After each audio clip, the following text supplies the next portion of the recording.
donc loolu moo nekkoon gëstu bi nga xamante ne demoon nañ ko def ci Daba Seye te boo dee xool moom ku yeewu leen neex la parce que mi ngi wax sax di préciser ne que Mohamed Ndiaye daal moom moo koy rey ba mu dee. dëgg la Mohamed comme ni mu ko waxee rek ñi muy rey bëri na quoi. bëri na parce qu'il fait bien ce qu'il a à faire. donc Daba Seye nekk artiste boo xam ne comme ni nga ko waxee kenn dootu ko présenté fii mi ngi préparé 3e album mais yow da nga ko fekk carrément ci biir këram. waaw exactement Kebs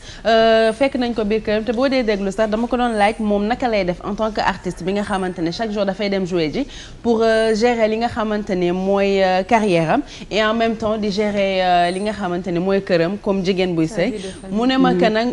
nit moom liggéey bi moom moo ko tànn ne woykat la bëgg a doon donc woy bu jotee dafay dem woy liggéey bu jotee day dem liggéey mais biir këram nag boo ko fa fekkee jigéen buy sëy la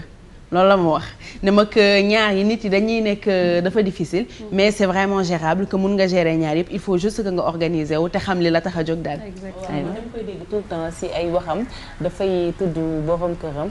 dafay mel ni ku ko jàppale la de. daf ko jàppale bu baax parce que boo dee seet daf ñu doon expliquer que moom bu fi borom këram nekkee sax la liggéeyam di gën a dox parce que bu waree dem way par exemple heure bi bu jotee wala sax avant daf koy topp di kenn Daba jógal ñu dem heure bi jot na balaa ngay tardé et tout et puis buy moom dafay jouer chaque semaine day jouer 2 fois Saly di jouer fii Dakar tamit et que à chaque fois buy jouer ji Saly jëkkëram mooy taal otom yóbbu ko ba mu egg buy jouer mu koy filmer ci iPadam pour bu ñëwee wan ko ne ko def nga fii lii def nga fee lee di ko conseiller donc doon tamit góor boo xamante ne daf ko comprendre bu baax parce que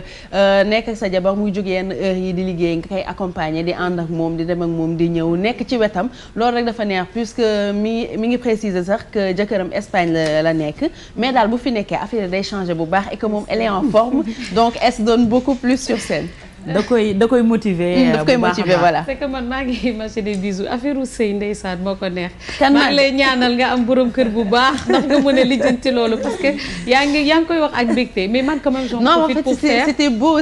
bi ma leen doon gis ensemble et tout. c'est romantique bisou. c'est vrai. mais moi je profite de ça quand même pour faire un clin d'œil à Fallou Dieng parce que Fallou sama xarit la. te xam naa ne moom it mi ngi seetaan yeewu leen dëgg la ñu ngi nuyu Fallou bu baax di remercier Daba Seye ci disponibilité am mënuñoo fexeel ba ñu def li nga xamante ne moom moo di élément bile.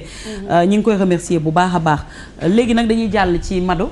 ndax itam tey jii ci bien-être da nga indi loo xam ne tamit lu am solo la parce que da nga jëli conseil yu diététicien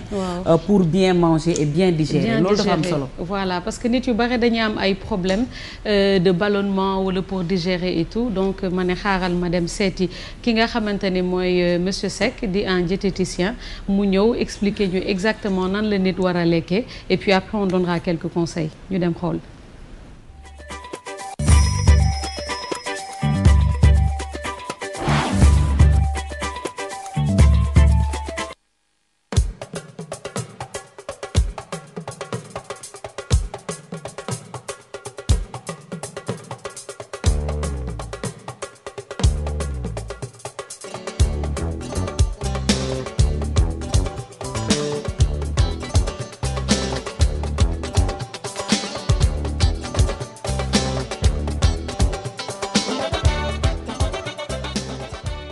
su doon sama sago reer du am ndax nit ki collation ngay lekk collation mooy reer bu ndaw mën na nekk supp boo xam ni supp légume la mën na nekk salade de fruits mën na nekk salade de crudité loo xam ni daal dafa woyof ndax lekk léegi dem tëdd bu sa biir diisee foo koy digérer foofu nag fa la feebar yi di anto entre 20h ba 6h du matin. d'ailleurs dama wax li damay faral di wax ni même suñu mbokk docteurs yi dinañ ko wax maladie cardiovasculaire yëpp ci diggante 20h ak minuit la moo tax nga war a moytu di lekk heure yooyu à partir de 20h rek tëjal lépp 6h 18h ba 20h nga war a reer mais fii dañuy toog ba 2h du matin di reer kooku de foog naa du loo xam ni diététique bi sopp nag pour ñu bañ a lekk yàpp bu xonq wala buñ cay lekk tamit ci anam yan ñu koy toggee mais anam yoo xam ni dañ koy muusal wala ñu def ko grillade te ñuy lekk partie bi nga xam ni amul graisse nañuy faral di lekk itam viande blanche poisson baax na muy jën wala dënnu ganaar nañuy lekk tamit fruits yu bare ak légumes yu bare te nañu wàññi suukar mooy li nga xam ni moom mooy indi problème yépp ak diwlin waaw diwlin bi nga xam ni moom la ñu sopp nag ñi di ko lekk mooy huile d'olive mooy diwlinu olive wala diwlinu sésame mais diwlin bi nga xam ni moom mooy diwlinu gerte diis na lool te ñun dañuy saaf te wàllu saaf nañ ko bàyyi dañuy baxal wala ñuy ñaxal mooy li ñuy wax vaporiser ñaxal waaw ndax li ngay lekk war na nekk al dente mais bu fekkee da nga ko togg ba mu ñor te bu ñuy togg suñu légumes yi ba mu ñor trop ba tasaaroo nañ ko togg ba mu yam ci diggante bi mu nekk li ñuy wax al dente.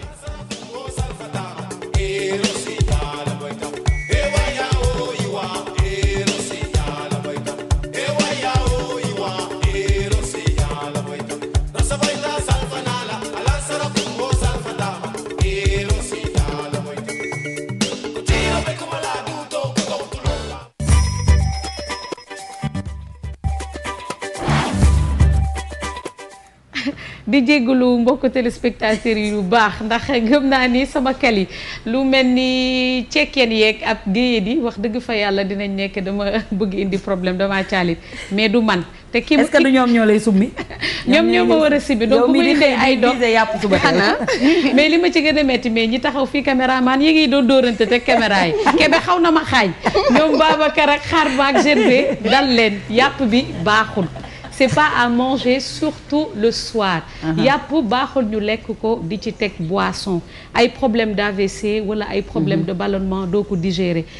rawatina nag nga bàyyi ba ay minuit wala ay 22h 23h nga lekk ko voilà c'est pas bien il faut le soir il est préférable de manger des collations ay ñam yu oyof la nit yi di war di lekk de manger une salade wala de prendre une pomme ñu wàññi daal vraiment xër bi te ba wàññi mburu bi mburu bi aussi le soir c'est pas bien parce que boo ko lekkee tu as des problèmes de digestion moom taamu na ko sax heureusement ci ndekki bi parce que xam nga voilà après elle bouge voilà donc il faut et puis il est conseillé aussi aux gens de prendre de respecter vraiment les 3 repas par jour il est conseillé de prendre un petit déjeuner bien consistant comme machallah ni ko Dorine Gueye di defee sama kat et puis de prendre un déjeuner aussi bu baax bien consistant nga lekk bu baax ba suur ba pare nag nga soog a def benn reer et puis il est aussi conseillé aux gens bés boo lekkee reere wala boo añee ils ont l'habitude dès qu'ils finissent de manger ñu jël benn fruit alors que les fruits dessert bi dañ koy enchaîner alors que normalement il est conseillé de manger et d'attendre 1 heure de temps après avant de prendre son dessert donc le dessert se fait 1 heure de temps après pas nga lekk léegi naan ndox naan jus naan fruit c'est pas bien c'est pas conseillé on a parlé aussi rapidement de sport le sport bi ma ko laajee il m'a dit aussi qu'il serait préférable de faire le sport très tôt le matin boo ko demee def dina ibbi sa biir bi et puis après nga lekk et là c'est mieux mais nga lekk ba pare dem defi sport mën na la indil ay affaire u mii rek yooyu donc le sport est conseillé vraiment tôt le matin donc seetaloon naa leen aussi ci wàllu ballonnement parce que ñu bari dañuy am problème de ballonnement nag li koy gën a faral di indi mooy sama genre yi bëgg suppome chou c'est vraiment ça donne des ballonnements dafa mel ni soble aussi soble bu bare ku koy lekk daf lay jox ballonnement lu mel ni laaj xam nga yooyu dafa neex parce que day safal ci te ñun doomu ndareeg wala sénégalais sax dañ ko bëgg mais quand même dafay joxe ballonnement donc il faut faire attention voilà il paraît boo koy lekk lu bare donc il faut faire très doucement et puis ngay xam nan nga koy doser donc moo tax ñuy ñaax téléspectateurs yi ñuy moytu yooyu lu mel ni aussi boisson gazeuse yi dañ koy sas doomu aadama yi ñu xaw ko wàññi parce que booy naan gaz daf lay jox beaucoup de gaz wala nga yee chewing-gum boo koy yëy tu aspires de l'air air boobu tamit daf lay jox ay ballonnement donc daf lay indil ay quelques soucis donc pour être plus rapide je vais juste donner 4 fruits yoo xamante ou 4 aliments yoo xamante ne dina permettre à une personne à ce que mu gën a mën a digérer je vais passer à la pomme il y a la pomme, il y a la poire, il y a l'ananas, il y a le gingembre aussi bi di jinjeer parce que yooyu yëpp dafa am ay fibres yooyu nag day permettre ba nga xamante ne nit ki bu koy lekk ci sa sucre bi nekk ci sa biir day tax mu nga am sa estomac di nga mën a gaaw a digérer bu baax fibres yooyu dafa baax mais il est conseillé quand même pomme bi bu fekkee ne da nga koy lekk de prendre une pomme voilà une pomme verte wala une pomme crue que de naan jus bi parce que ñu bare dañuy naan xaaral ma naan jus de pomme alors que la pomme et surtout manger la peau de la pomme c'est très bien. Voilà et la poire aussi. tamit jus bi tam ñu transformer ko dugal ci ay loo xam ne yokk ci ay sucre rek yooyu exactement. donc lu mel ni poire aussi il est conseillé de manger la poire avec la peau mais surtout poire bi nga xamante ne dafa xaw a moelleux xaw ma nan nañ koy waxee daal. dafay mel ni lu xaw a cere. parce que léeg-léeg nit yi dañ ci taamu pomme verte. alors que du pomme astafurlah poire mais pas poire bu ñorul poire bu ñor ngay lekk. donc ak surtout peau bi dafa baax ci doomu aadama. ma jàll aussi ci ananas frais bi moo dàqati bi nekk ci peau de conserve bi. voilà ci boîte bi exactement te dañ ci yokk ni nga waxoon sànq ay agréments yoo xamante ne voilà gars yi nag buñ ma mere balaa ñu naan man maa leen di tere jaay seen ay produits mais c'est juste pour donner des conseils il faut manger les fruits frais. lu mel ni jinjeer tamit dafa baax jinjeer ça parce que dafa am épice la. dafa am goût bu saf boo xamante ne day neexal togg. mun nga ko yokk ci sa biir nu mu tudd ci sa ay togg def ko ci sa jën wala ci sa salade. bu la neexee nga def ko ci pëndax wala nga lime ko tuuti def ko ci mais quand même à ne pas abuser. Voilà parce que boo ci defee abus mun na la indil ay problèmes d'estomac. ceux qui ont les problèmes les estomacs fragiles. ku mel ni keps ak ndeysaan petite slim bijou. ma yokk ci slow down. ma yokk ci rek ne que anglais dañuy faral di wax que ni boo dee lekk benn pomme par jour. mun ngaa bañ a dem seeti docteur. Voilà donc c'est dafa yokk tamit dégg naa ay heure sa dundu nee nañ. ay jours. saa yoo lekkee benn pomme rek kon ñaar laay lekk. exactement. ça j'en ai entendu parler je sais pas si c'est vrai ou pas. donc ñi ngi remercier bu baax Mado ci yi nga xamante ne indi na ko ci wàllu bien-être conseils yi nag ñi nga xam ne ñoo taamu seetaan yeewu leen dinañ ko utiliser. te buñ ko defee dina leen amal njëriñ bu wér. du ñu def nag lu dul dem daal di seetaani li nga xamante ne mooy Mouhamed mi réew mi di xaar di ko déglu. ci revue de la presse dellu siwaat ci yeewu leen.